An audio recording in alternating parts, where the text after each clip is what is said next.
Hi guys, gawa tayo ng vlog para dun sa mga nang-scam, no? So, wag kayo guys magpapadala sa mga scammers ngayon. So, isa rin po ako sa na-scam before.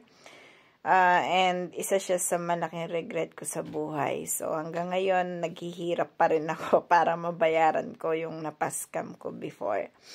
Pero gusto ko lang malaman nyo guys na ang hirap pag na-scam. So, yung stress mo talaga nandyan.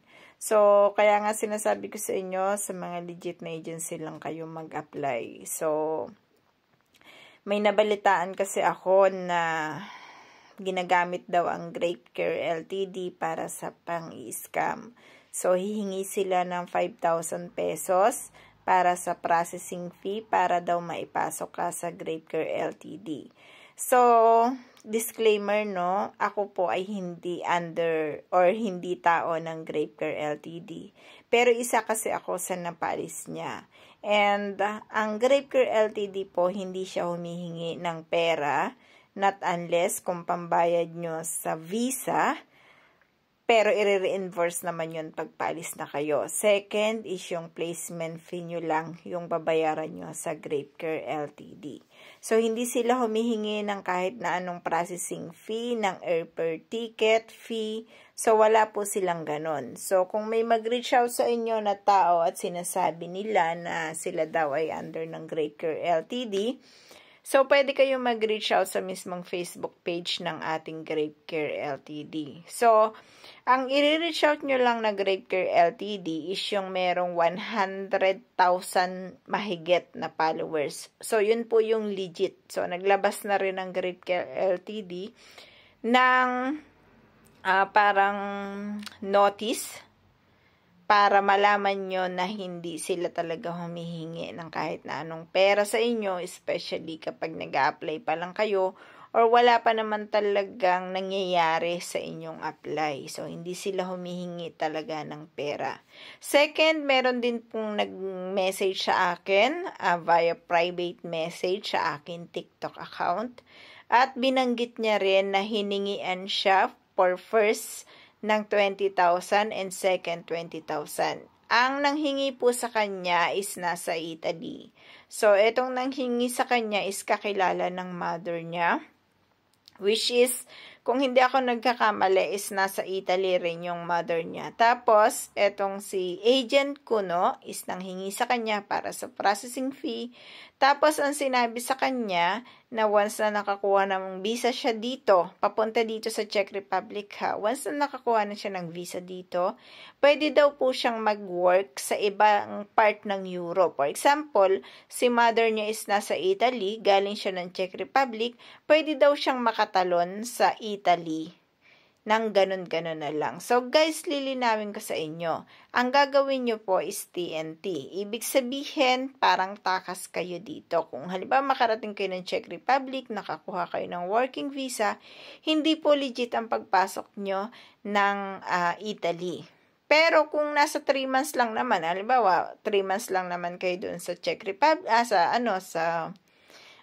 Italy, so, okay pa yon. Kasi, under ng Schengen visa, pwede kayo makapag-stay ng hanggang 3 months sa isang bansa dito sa Europe kahit hindi po kayo working visa. So, parang nagiging pareho siya ng tourist visa.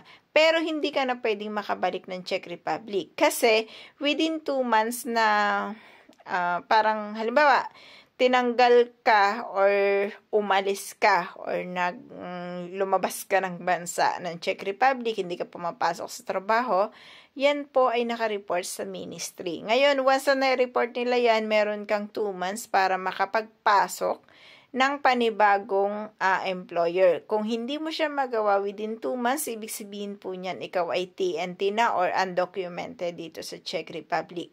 So, kung ang plan mo is makapunta ng Italy, pagdating mo dito, ikaw po ay undocumented or TNT. Huwag ka pong maniwala doon sa sinabi ng agent mo na noong pinagbayad ka, sinabi sa'yo na allowed ka na makapag-work sa ibang part ng Europe. So, guys, tandaan nyo ha, kapag ang isang tao or ang kausap nyo Ispera agad yung hinihingi sa inyo nang wala pa naman talagang result sa inyong mga tinatanong or findings sa inyong mga ginagawa.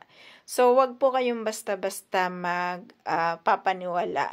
Kasi, magtanong po muna kayo, mag-research kayo, maghanap kayo, or pumasok kayo sa mga legit na mga, mga GC, or mga Facebook page ng mga, halimbawa, gusto nyo magpunta ng Spain, meron kasi doon mga samahan ng mga Filipino sa Spain. So, doon kayo magtanong kung legit ba talaga yung ganito, legit ba talaga yung ganyan. So, may mga iba kasi na sinasamantala yung pagiging, yung sinasabi nila na basta nagpunta ka dito sa Europe, pwede ka na makapag-work sa ibang bansa. Pwede naman. Pwede kayong makapunta ng, sabi ko nga sa inyo, pwede kayong makapunta na ng Italy. Kung yun yung sinabi sa'yo ng agent mo, pwede ka talaga makapunta ng Italy. Pero takas yun. Hindi totoo yung sinasabi niya na legit. Takas yun. Once na nag-work ka doon as part-time, okay lang hanggang 3 months. Pero pag nilampasan mo ang 3 months, ibig sabihin, undocumented ka nun. Pwede kang makapag-work pero mostly sa mga bahay lang, ganon. So, hindi ka pwedeng basta-basta lumabas kung saan-saan or sa mga public na makapag-work kasi undocumented ka pa. So, wag kayo guys malilito at wag din kayong basta-basta magbabayad sa mga iba na ang alam lang is mang-scam. So, may mga iba rin, magpili din kayo ng mga pakikinggan nyo kasi yung iba is nami-mislead din kayo.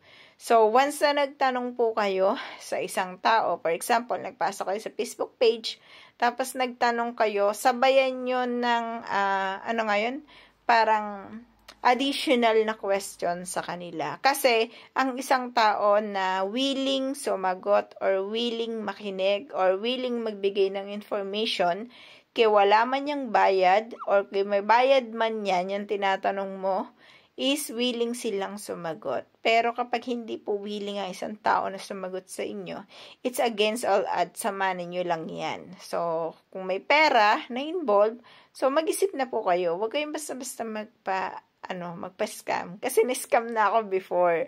So, sinasabi ko lang sa inyo, huwag kayong basta-basta magpa-scam kasi po ako ay na-scam na.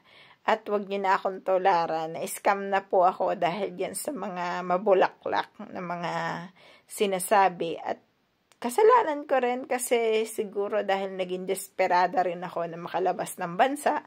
Kaya kasalanan ko rin yun. So, huwag niyo na akong gayahin guys. Kaya pinapayuhan ko kayo na huwag kayong basta-basta magbibitaw ng pera. Especially kapag agent ang kausap nyo. Not unless kung siya ay talagang under ng consultancy firm, yung mga ganon. So, yun. Okay lang yun. Pero kung mga agent ang kausap nyo, guys, be careful. Anyway, thank you so much. And yun lamang. Sana may natutunan po kayo. Bye-bye.